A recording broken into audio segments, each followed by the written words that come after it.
Buenas noches a todos. Vamos a iniciar con el tema de hoy. Ya estamos en el tema número 8, que es reglas fundamentales. Uy, aquí se me movió. Pero vamos a continuar. Hoy solamente vamos a ver una regla. Nos la vamos a llevar así tranquila, de una en una, para no sobresaturar de información. Entonces prefiero tratar de desarrollarla lo mejor posible y hacerles el tema pues lo menos cansado y lo menos enredoso, ¿verdad? Pero antes de entrar directamente al tema, me gustaría retomar un poquito lo que vimos la semana pasada de lo que es la segunda regla. La segunda regla tiene que ver con tomar las palabras en el sentido que indica el conjunto de la frase. ¿Sí? Tomar las palabras, entender el significado primario de las palabras. Estuvimos hablando acerca de esto, es muy importante. Siempre qué es lo que una palabra significa, ¿verdad? Que eso es lo que denota una palabra, pero también qué es lo que implica, qué es lo que evoca esa palabra, que eso es la connotación. Y vimos que que siempre debemos de cuidar mucho el sentido que tiene el texto, ¿ok? Hoy nos vamos a adentrar un poquito más en esto. Así que ya vamos a ver algo que pues ya para todos es al menos más conocida la palabra, ¿no? Que es el contexto. Pero vamos a ver qué es el contexto, ¿sí? Ahorita veremos algo, las definiciones las van a poder ir armando, pero es el contexto, ese es el concepto primero, el contexto del texto, es decir, en donde el texto está inmerso, el que nos ayuda precisamente a descubrir, en primer lugar, el sentido que el autor le quiere dar a las palabras, ¿sí? Es decir, hay palabras que van a cobrar el sentido por el contexto en el que se está hablando, ¿sí? Hay palabras que pueden escribirse igual. No sé si puse alguno de estos ejemplos, pero lo voy a mencionar algo así muy rápido. Y si yo les dijera, por ejemplo, Galo, nos vemos en el banco, ¿verdad? Nada más, sí, pero nos vemos en el banco. ¿En cuál banco? En el banco de trabajo, en el banco de la cocina, ¿en qué banco? ¿Sí? En el banco donde uno va a depositar dinero. ¿Me explico? Si yo nada más suelto esa frase así, pues nos vemos en el banco, puede sugerir muchas cosas, ¿no? O si simplemente digo, pásame la cámara, pero pásame la cámara, o sea, la cámara fotográfica, la cámara, bueno, en México al menos así se les dice, como a los salvavidas, ¿no? También, hay muchas palabras que pueden tener muchos significados y que es precisamente el contexto lo que nos va a dejar ver lo que el autor de lo que está hablando. O sea, el contexto es de qué estás hablando, en otras palabras, ¿sí? Entonces, aquí el contexto no es el uso primario que tienen por sí mismas las palabras, sino el uso que el que está escribiendo o el que está hablando le quiere dar, ¿sí? O sea, no es el significado de la palabra. O sea, la palabra está bien, está ahí, es importante entenderlos, pero ubicamos que esa palabra va a cobrar sentido por el conjunto de palabras o de frases que están alrededor de ellas, la idea de lo que está hablando. ¿Está bien? Entonces, en otras palabras, miren, esto es importante entender lo que el texto dice, en dónde lo dice. Ese es el contexto. Ok, es esto que está diciendo, sí, pero ¿cómo lo está diciendo? ¿Qué es lo que está diciendo? ¿De qué está hablando? ¿Sí? Porque, miren, no se olviden de esto, por favor, anótenlo, aunque les pase luego yo ahí las láminas, ¿verdad? La presentación aquí en PowerPoint, pero anótenlo, vayan haciendo esto, porque esto es muy clave. Es importante entender lo que el texto dice, en dónde lo dice, ¿sí? No está aislado para nada. Entonces yo creo que todos, digo, no tendría que convencerlos, ¿verdad? Pero todos reconocemos que la Biblia es el libro de Dios, es la palabra de Dios, no la contiene, es la palabra de Dios, que es pues el libro más importante que podemos tener realmente y que el hombre, que el ser humano puede tener, ¿verdad? Es el texto más importante que se ha escrito, ¿sí? En la historia de la humanidad. Ninguna enciclopedia, ningún autor lo puede superar, ¿sí? La palabra de Dios en sí misma, la Biblia, es trascendente, ¿sí?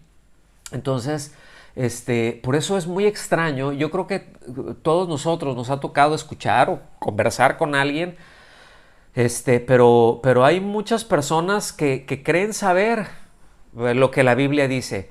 Y miren, hay muchos que han leído la Biblia y que tienen memorizados ciertos pasajes, eso es, y que no creen, ¿sí? O que medio creen, o que andan ahí medios, así medios, quién sabe cómo, ¿no? Medios ancochadones, pero, pero que realmente luego citan la Biblia y piensan que, bueno, yo la puedo citar y tomo tal versículo y lo digo, o, y lo digo fuera de su contexto y jamás consideré qué es lo que está diciendo y de qué es lo que está hablando, pero yo pienso que sí sé y pienso que sé lo que estoy diciendo. Incluso de repente cito que ni siquiera, cosas que ni siquiera están ahí, ¿verdad? Como el típico, el ejemplo más clásico, ¿no? Sí, no, pues ayúdate que yo te ayudaré, porque porque la Biblia dice ayúdate que yo te ayudaré, que no. Y dices, no, sí, cómo no. Yo lo leí hace poquito, lo estaba viendo eso, ayúdate que yo te ayudaré. Pues no, pueden haber cosas que te dice que te esfuerces y cosas así, pero eso no lo cita, o sea, eso no está, ¿no? Y entonces, eso es muy, eso llega a ser lamentablemente muy común, ¿sí? Aún en debates o a veces simplemente por una conversación, pero citan, incrustan algunos versículos completamente descontextualizados.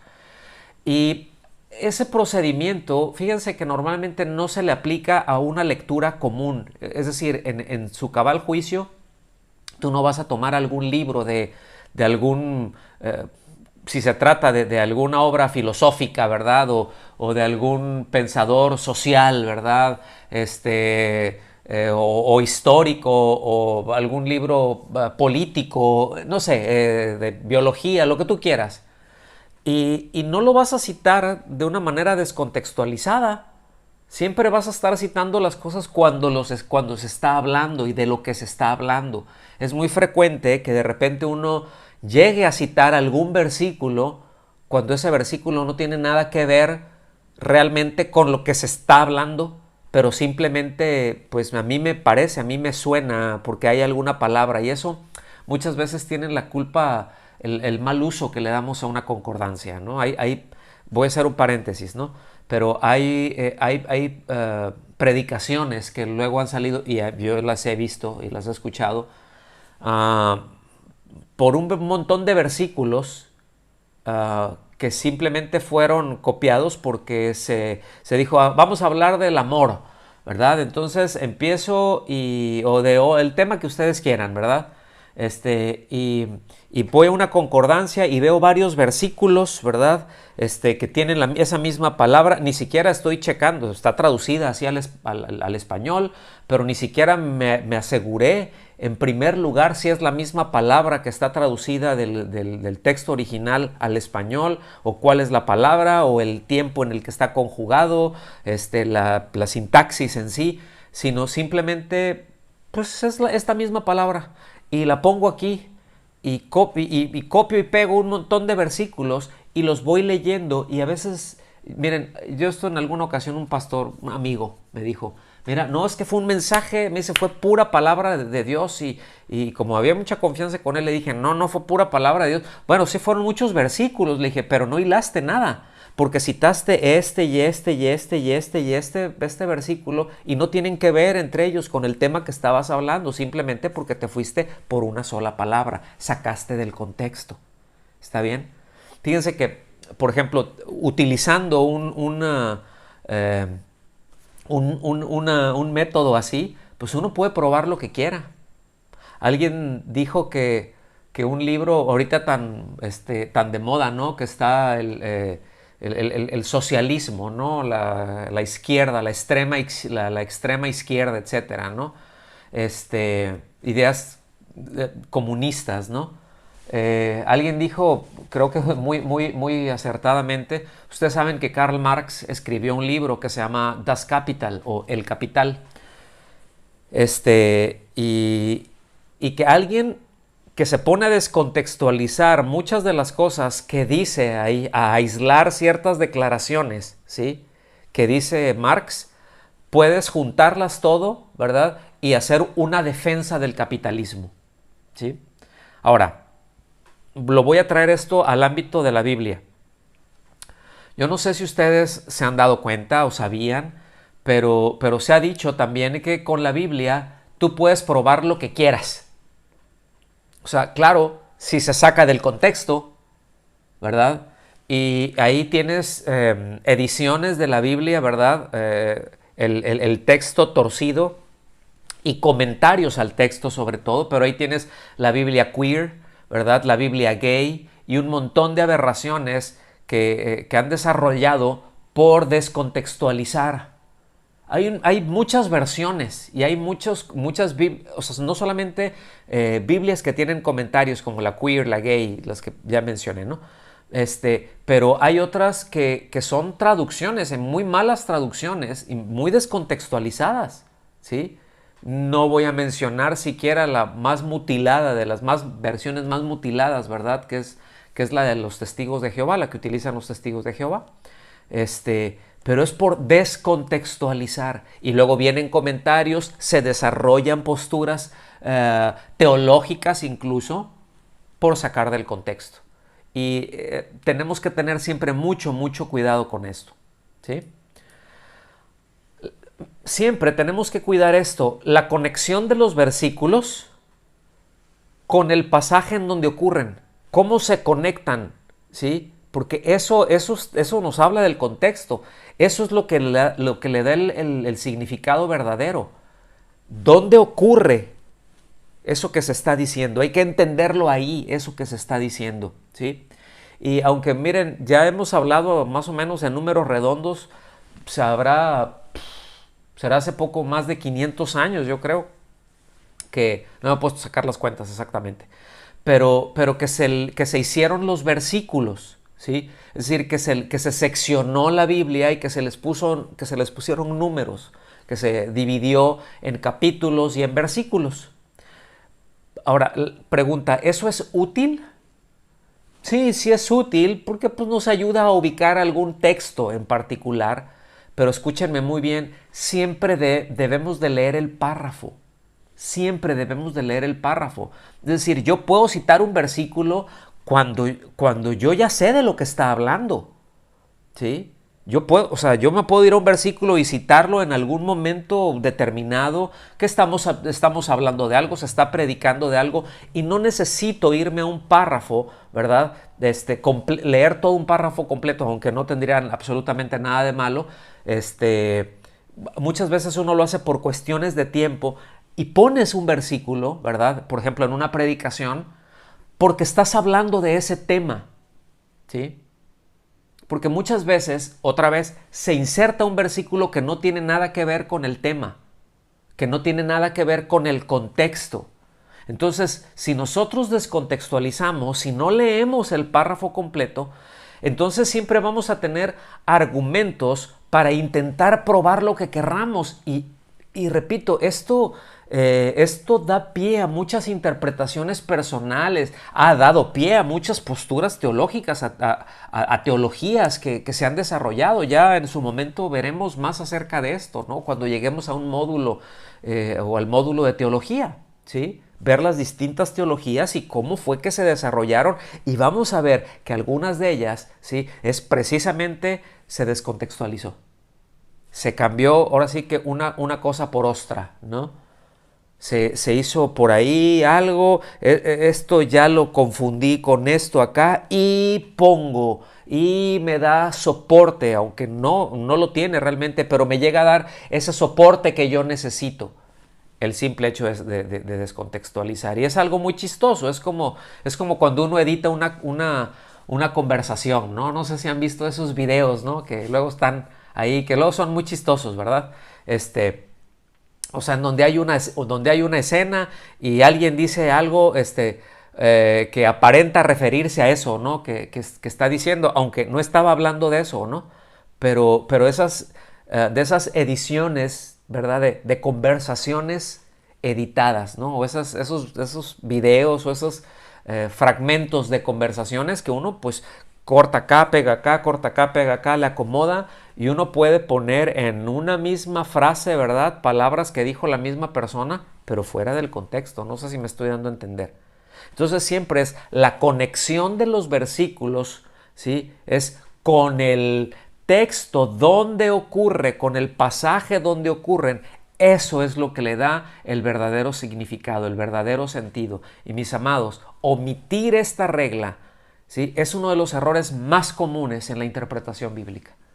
Este es uno de los errores más comunes, ¿sí? Entonces, por eso siempre necesitamos tomar en cuenta qué palabras, y no, bueno, 2 o 3 palabras antes y 2 o 3 palabras después. No, otra vez, todo el párrafo. Y si el párrafo no me alcanza, es toda la idea. Y si toda la idea de lo que se está viendo, me voy a todo el libro. ¿Me explico? Y por eso el método de interpretación literal o gramatical histórico o histórico gramatical, que es el que utilizamos nosotros, es en donde se apoya. Y eso es lo que nos da una certeza, eso es lo que nos da una seguridad de qué temas está tratando la escritura, de qué temas estamos viendo en un determinado momento, ¿sí? Pues muy bien, a estas palabras que preceden y que siguen al texto, a eso es a lo que se llama contexto. No dice cuántas palabras, 2 o 3 antes y 2 o 3 después, no. Es todo lo que está alrededor, todo el párrafo que está alrededor de esa idea central, de esa palabra, ¿sí? de esa frase que se está buscando entender, ¿sí? Porque eso es precisamente lo que encuentra conexión con el texto. Es decir, aislar esa frase es la desconecta del texto. Contexto es dentro del texto. ¿Sí? Es eso que se está diciendo dentro de donde ocurre precisamente esa conversación, por ejemplo, ¿no? O ese escrito. Entonces, fíjense, por eso un buen abogado siempre va a buscar y siempre se va a pegar, pero los buenos abogados van en algún momento dado, pueden encontrar algunas lagunas en una constitución o en unas leyes, en algún reglamento que te permitan interpretar cosas, ¿eh? Y eso ocurre muy frecuentemente. Entonces, por eso siempre se tiene que, si vamos a escribir algo, enmarcarlo muy bien. Si vamos a decir algo, meterlo perfectamente dentro de un contexto para que pueda ser claro el mensaje que estamos dando, ¿sí? Porque fíjense que un ateo pues puede asegurar que la Biblia dice que no hay Dios.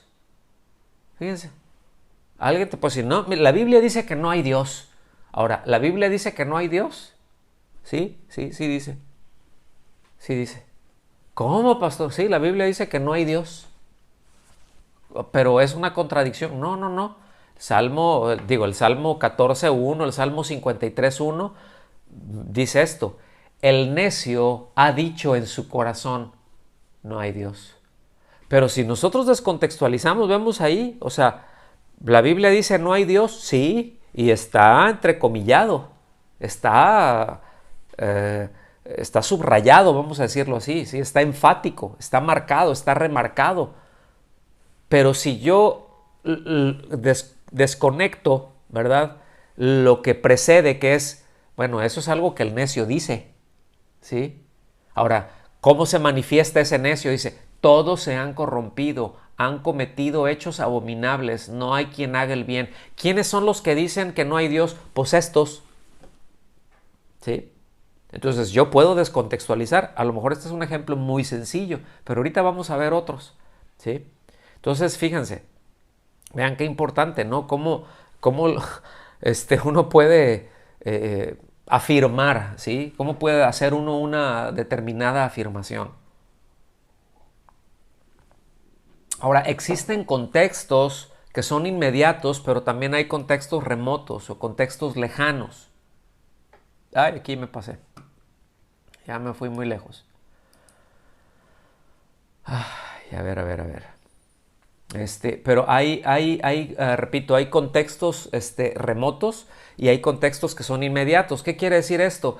Que hay ocasiones en donde, donde el contexto inmediato, a ver si es que, no, es que me faltó esta lámina, fíjense, perdone. Donde el contexto inmediato, bueno, pues está ahí precisamente inmediato, pero hay otros que son contextos que no están, que el sentido se lo está dando el resto, ¿verdad? Del libro, de lo que nosotros vemos como el capítulo. Algo muy precioso y que un clarísimo ejemplo de esto es el libro de los Proverbios, ¿sí? Muchas veces nosotros vemos, por ejemplo, hablar de la sabiduría, que es lo que empieza hablando, ¿sí? Pero la sabiduría, aunque hay secciones que están dedicadas a la sabiduría, tú ves sabiduría prácticamente en casi todos los capítulos, ¿no? Y eso te da a entender de qué se trata la sabiduría. Es decir, a mí me hace falta, yo quiero ubicar de qué se trata la sabiduría, lee Proverbios, pero de arriba a abajo, anota todos los versículos y ve todo lo que está hablando, ve todos los textos que están hablando con respecto a la sabiduría, medita en ellos, investiga sobre ellos y vas a terminar haciendo un tremendo estudio con respecto a la sabiduría, ¿me explico? Porque le va a dar, su verdad está de acuerdo con todas las declaraciones de la Biblia, ¿sí? Hay otros contextos más remotos que te dan con los demás libros de la Biblia o con todo el mensaje de la Biblia incluso. Fíjense, no hay un solo mensaje que esté en la Biblia que se contradiga, ¿sí? Si es que yo aquí encuentro contradicción, es que no estás entendiendo. ¿Sí? Es que lo estás malinterpretando. Entonces ese es un buen parámetro. Dices, aquí encontré una aparente contradicción porque esto, pero acá te dice esta otra cosa. Bueno, algo no estoy entendiendo y necesito ubicarlo. Estoy descontextualizando. Eso es lo más común, ¿sí? Entonces es siempre necesario tomar las palabras en el sentido que indica el contexto y y ahorita lo vamos a ver. Ahora sí, vamos allá a Mateo. Miren, a Mateo 18. Voy a nada más leer puse aquí del versículo 18 al 20, pero este es un buen ejemplo porque aquí hay muchos versículos que están muy mal aplicados de una manera tradicional, ¿sí? Hay palabras como el atar, desatar, si dos o tres se ponen de acuerdo, donde están dos o tres congregados en mi nombre, que se han aislado para decir cosas que no dicen, ¿sí?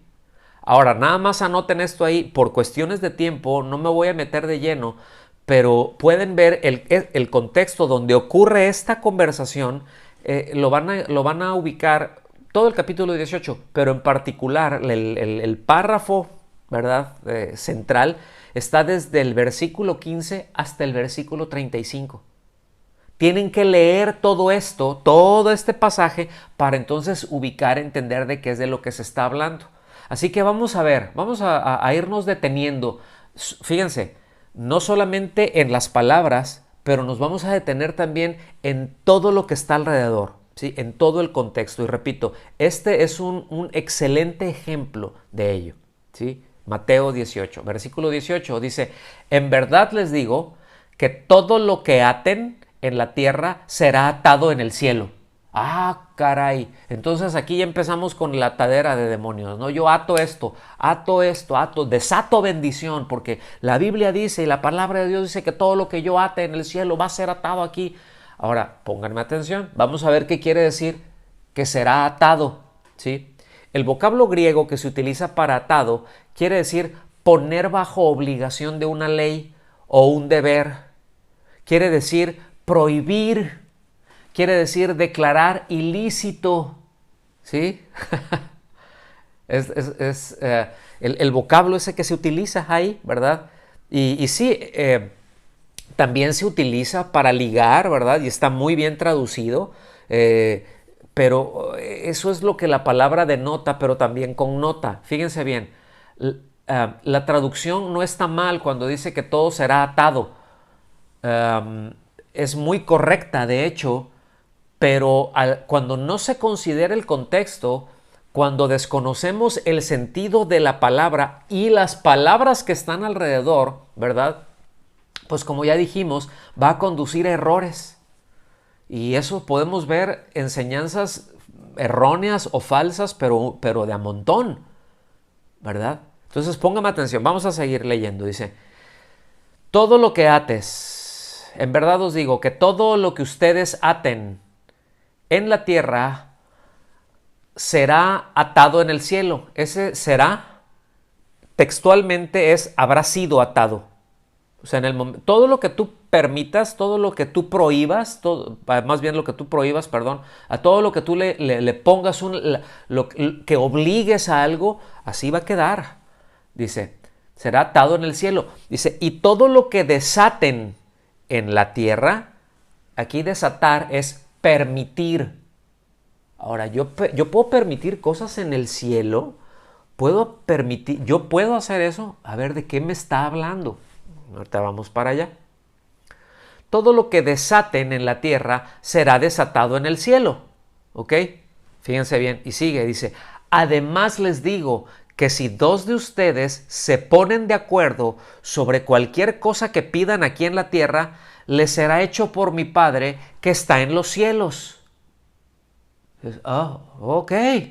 Pues vamos a ponernos de acuerdo. Y yo no sé ustedes, pero a mí me ha tocado estar en muchas reuniones de oración en donde, hermanos, vamos a ponernos de acuerdo en pedir esto porque la Biblia dice, y se cita mal, ¿sí? Que donde dos de ustedes, el Señor dijo que en donde dos de ustedes se ponen de acuerdo sobre cualquier cosa que pidan, entonces vamos a ponernos de acuerdo para tal cosa y vamos a pedir y el Señor va a dar porque Él dijo, y luego empiezan ahí, Señor, y declaramos y decretamos y reclamamos y le empiezan a decir, tú dijiste, sí, pero te estás descontextualizando completamente, compadre. ¿Sí? Y después sigue el versículo 20. No, es que es una seguidilla esto. Dice, porque donde están dos o tres reunidos en mi nombre, ahí estoy yo en medio de ellos. Y bueno, y sigue el versículo 21. Y se los voy a leer. ¿Sí? Es que está bien interesante. Y ahorita van a ver por qué no se los puse, porque quiero que me pongan atención. El versículo 21 dice, entonces acercándose Pedro, preguntó a Jesús, fíjense bien, ven esas palabras de enlaces. Es decir, ve el versículo 20, vean cómo termina, donde están dos o tres reunidos en mi nombre, ahí estoy yo en medio de ellos. Punto. Pero sigue, el párrafo sigue, no se acabó ahí. El párrafo sigue, dice, entonces, es decir, después de esto, cuando se dijo esto, entonces acercándose Pedro, preguntó a Jesús, Señor, ¿cuántas veces pecará mi hermano contra mí que yo haya de perdonarlo? ¿Cuántas veces tengo que perdonar a mi hermano? ¿Sí? ¿Hasta 7 veces, Señor? Y al versículo 22 dice, Jesús le contestó, no te digo que hasta 7, sino hasta 70 veces 7. Vamos a ver. Entonces Pedro no entendió lo que estaba hablando. O sea, fíjense bien, es como que Pedro no entendió que el Señor estaba hablando de atar demonios. En que la reunión, bueno, pues aunque sean poquitos, pero son benditos, ¿verdad? Pues nomás estamos 2 o 3 hermanos aquí, pero estamos en el nombre del Señor y Él está aquí en medio de nosotros. Sí, vamos a ponernos de acuerdo, ¿verdad? Y para orar ¿cómo la ven? El contexto. Ahora, ¿de qué está hablando este pasaje? ¿Sí? ¿De qué está hablando este pasaje? Vamos a leer, voy a leer desde el versículo 15. Si tu hermano peca, ve y repréndelo a solas. Si te escucha, has ganado a tu hermano. Si no te escucha, lleva contigo a uno o dos o más, para que toda palabra sea confirmada por boca de 2 o 3 testigos. Ahí está citando las Escrituras, ¿sí? Y si rehúsa escucharlo, dilo a la iglesia. Y si también rehúsa escuchar a la iglesia, sea para ti como un gentil y el recaudador de impuestos. En verdad les digo que todo lo que ustedes... entonces aquí ya está tratando otras cosas. Esto de atar y desatar, y no se está refiriendo a atar demonios, a atar maldición, a desatar bendición, a ponerse de acuerdo para pedir. Aquí se está hablando de que hay una falta, nos pusimos de acuerdo 2 o 3, se entienden, los líderes de la iglesia, los que van a ejercer disciplina en aquel que no quiere perdonar, en aquel que ha cometido una falta, ¿sí? Y se están poniendo de acuerdo ahí para permitir una cosa, es decir, pues tú permites eso, pues ahí te va. Tú no lo estás permitiendo, tienes el respaldo, pero pónganse de acuerdo, ¿sí? Y una vez que se pusieron de acuerdo con respecto a la palabra, lo que dice ahí, porque ahí está dando la indicación de qué es lo que se tiene que hacer, dice, bueno, entonces yo estoy en medio de ustedes. El contexto es muy distinto, no está hablando ni de la oración, ¿sí? De ponerse de acuerdo para pedir cosas, no está hablando de, ya lo mencioné todo esto, ¿no? De pues somos poquitos, pero pues aquí está el Señor en medio de nosotros, etcétera. Fíjense qué tremendo, cómo se desarrollan pues falsas doctrinas, ¿no?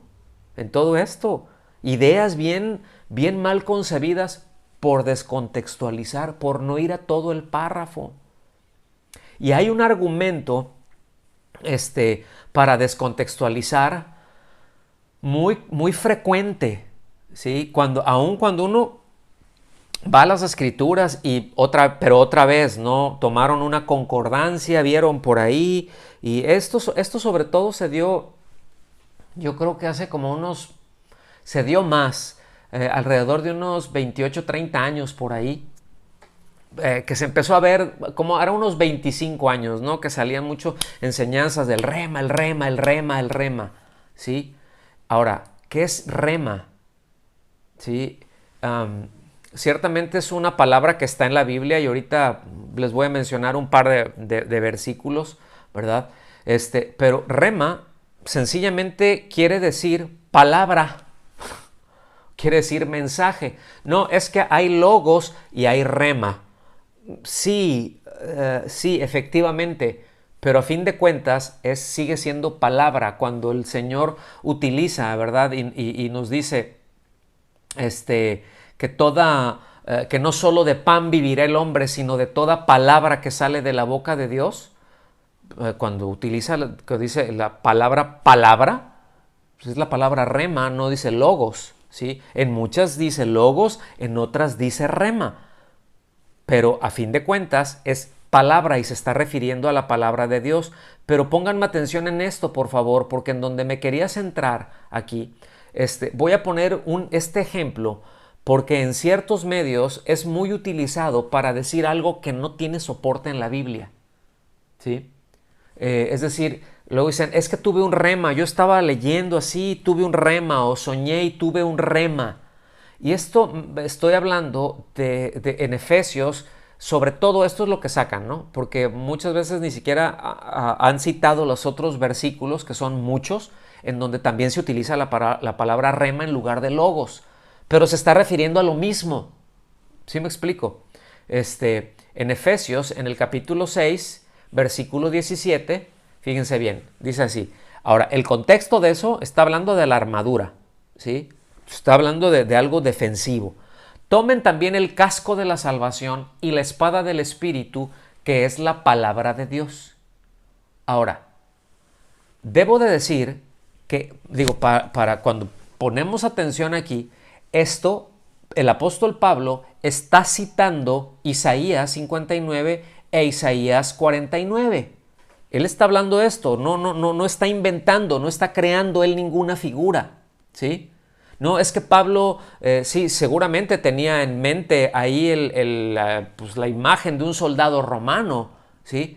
Pero los elementos no los sacó del soldado romano, los elementos los sacó de la palabra de Dios. En Isaías 59, 17, y dice, se puso la justicia como coraza. Lean antes, dice, y el casco de salvación en su cabeza.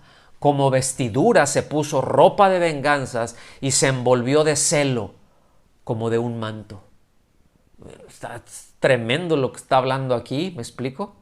Pero aquí está citando estas dos expresiones y tomen el casco de la salvación y la espada del Espíritu, que es la palabra de Dios. Bueno, lo primero es, aquí está citando, ¿verdad?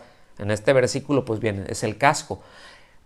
En el versículo, en Isaías 49, versículo 2 dice, ha hecho mi boca como espada afilada, en la sombra de su mano me ha escondido. Me ha hecho también como flecha escogida en su aljaba que ha escondido. Entonces, mis amados, cuando estamos hablando de rema aquí, es que la palabra revelada es del Espíritu, ¿verdad? Esa es la palabra de Dios, ese es el rema. Efectivamente dice, la espada del Espíritu es el rema de Dios, es la palabra de Dios, es el mensaje de Dios. ¿Sí? Es la idea de Dios, es el argumento de Dios. Ahora, la referencia, cuando se habla el rema, entonces, no es una revelación que tuve. ¿Sí?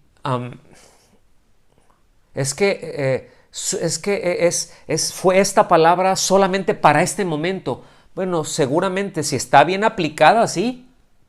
Si está bien aplicada, sí, pero yo no puedo tomar una palabra mal aplicada. ¿Sí me explico? O sea, yo no puedo descontextualizar la Biblia para aplicarla y para que encaje en una experiencia mía.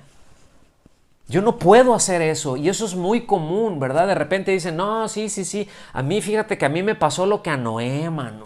¿Cómo? Sí, pues ni cuenta me di, me empecé a comer las uvitas y terminé bien borracho. No inventes, ¿verdad? No, mira, antes de que te pongas al nivel de Noé, escucha a Dios y constrúyeme un arca, mano. Y predica 120 años, ¿me explico? Y ya después equiparamos ciertas, o sea, no me descontextualices. No, a mí me pasó como Abraham, y a mí lo que Dios me dijo como Abraham, y a mí Dios me pasó como a David, como a Moisés en esto, y descontextualizamos muchas cosas y no las entendemos y no entendemos el peso que tiene ahí y a veces se cita de una manera muy ligera. ¿Sí? Entonces, esto es muy importante entenderlo, mis amados. Porque, otra vez, cuando está hablando de rema, de ninguna manera se está refiriendo a una revelación y muchísimo menos a una inspiración de algún texto en particular. No, es que estaba leyendo yo y no, hombre, yo vi y me mostró el Señor tantas cosas cuando yo vi este versículo. El Señor me habló de una manera y me reveló lo que quiso decir aquí. ¿Cuántos han escuchado eso? Todos lo tienen mal, pero a mí el Señor me mostró en esto. Y luego lo dicen y tienes un montón de gente, sí, amén. ¿Sí? Y está diciendo una sarta de tonterías porque está descontextualizando. A ver, eso que estás diciendo, que dices que te inspiró, que dices que te reveló, no tiene nada que ver con lo que está diciendo aquí. Y eso es muy común y debemos de tener mucho cuidado, mayormente cuando enseñamos.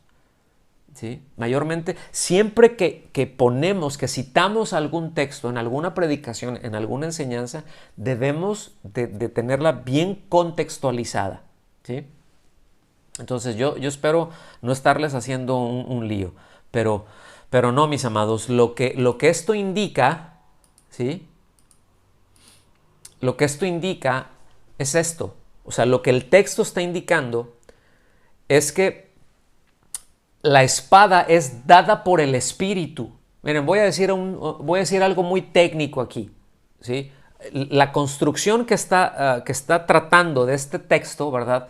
Que es la espada del Espíritu, es la palabra de Dios, la espada del Espíritu.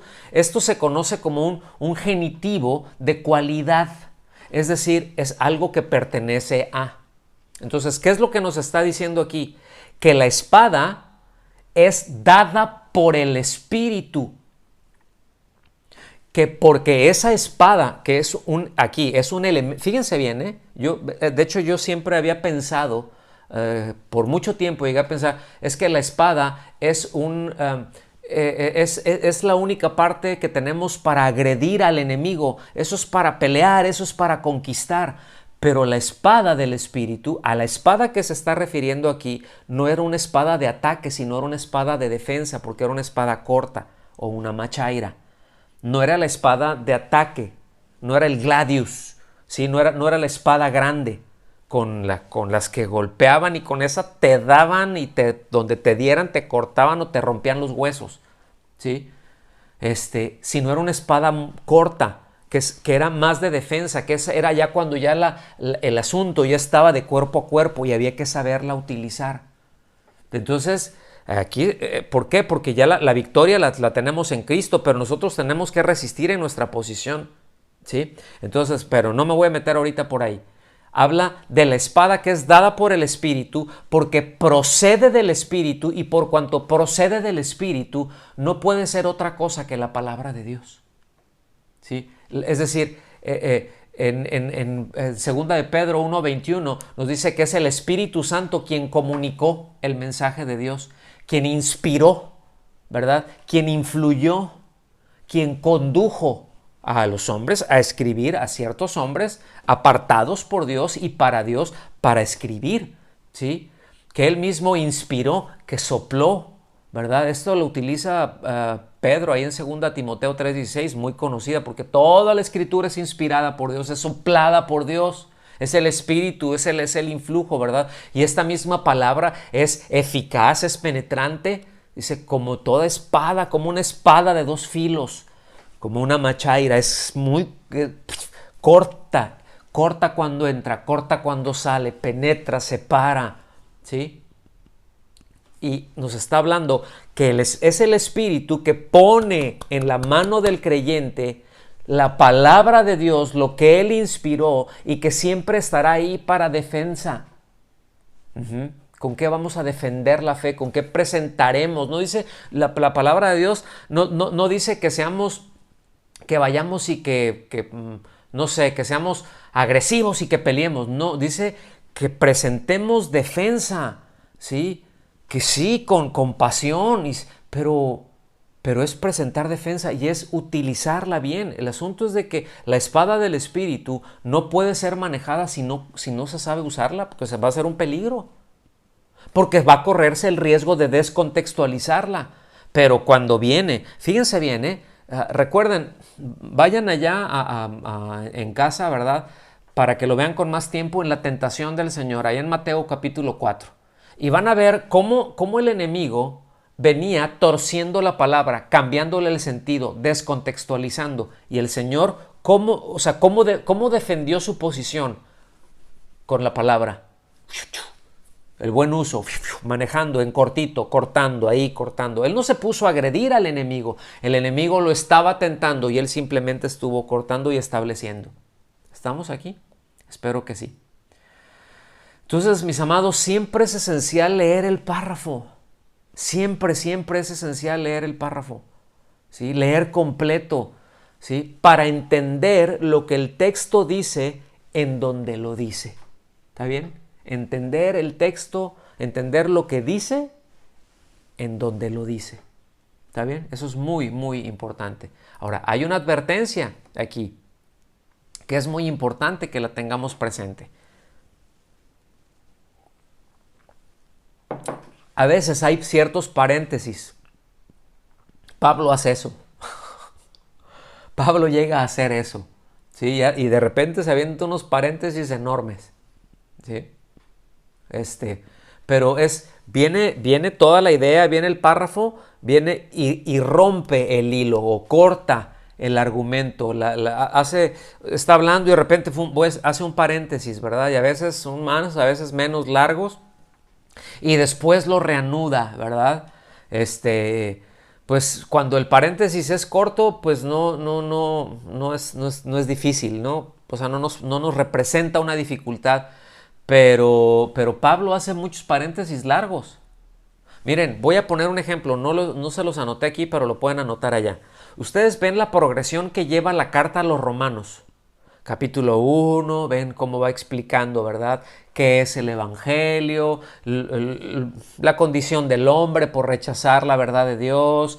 En el capítulo 2 habla acerca de el capítulo 2 y 3 de la culpabilidad del hombre, ¿verdad? El capítulo 4 ya menciona la fe. El capítulo 5, la justificación por la fe, ¿verdad? Híjole, el capítulo 6, ya la nueva vida en Cristo. El capítulo 7, la lucha que tenemos con la tendencia al pecado que está en nuestra carne. El capítulo 8, pero gracias a Dios porque estamos en Cristo y porque no hay ninguna condenación para los que están en Cristo. Y el que tiene el Espíritu de Cristo, el que no tiene el Espíritu de Cristo no es de Él. Y esperamos la glorificación, etcétera. Y va creciendo. Y de repente, tómala, que entran los capítulos 9 y 10 y parte del 11. Y así como que te hace un paréntesis, ¿verdad? Y te empieza a hablar de la soberanía de Dios, de la elección de Israel. Te hace un paréntesis bien grande. ¿Sí me explico? Y después retoma ya los deberes cristianos, la vida en Cristo.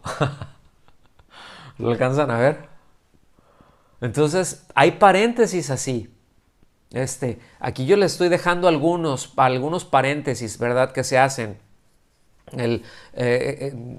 Para no detenernos ahorita ahí, pero en Efesios 3, ¿verdad? El paréntesis empieza en el versículo 2 y termina en el último versículo del capítulo.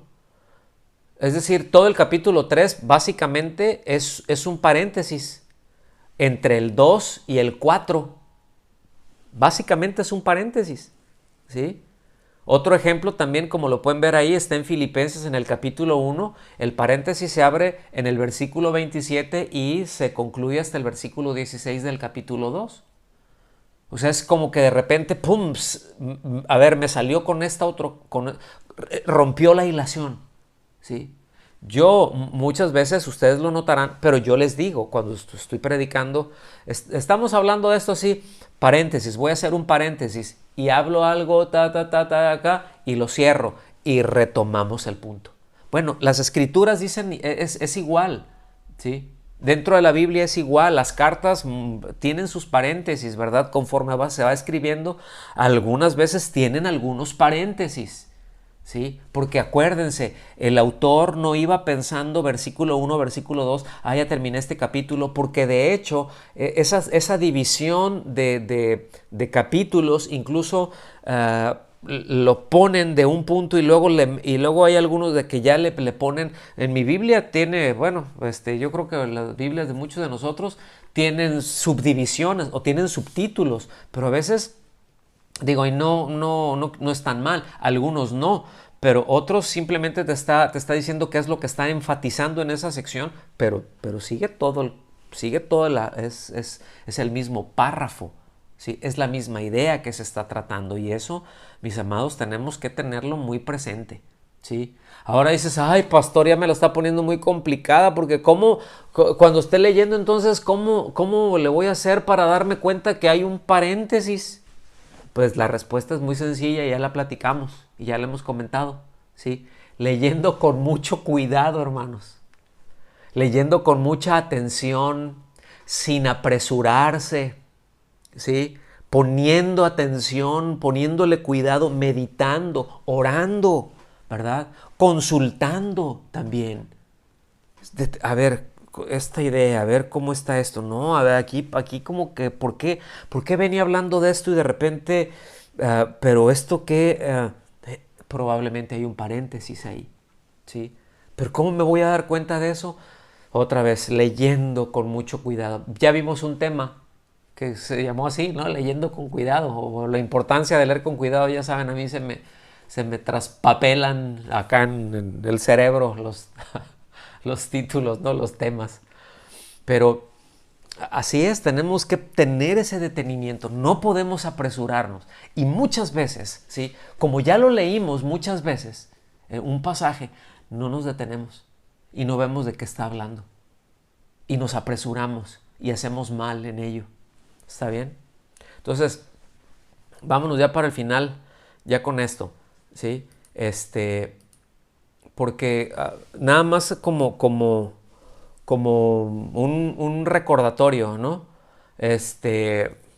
Y yo quiero insistir en esto. Los textos originales no tienen divisiones de capítulos y versículos, ¿verdad? Entonces, no se vayan por ahí. Otra vez, ¿tiene su utilidad? Sí, para ubicar algún pasaje, algún versículo, pero porque conocemos de qué es de lo que está hablando. ¿Ok? Entonces esto es muy, muy importante.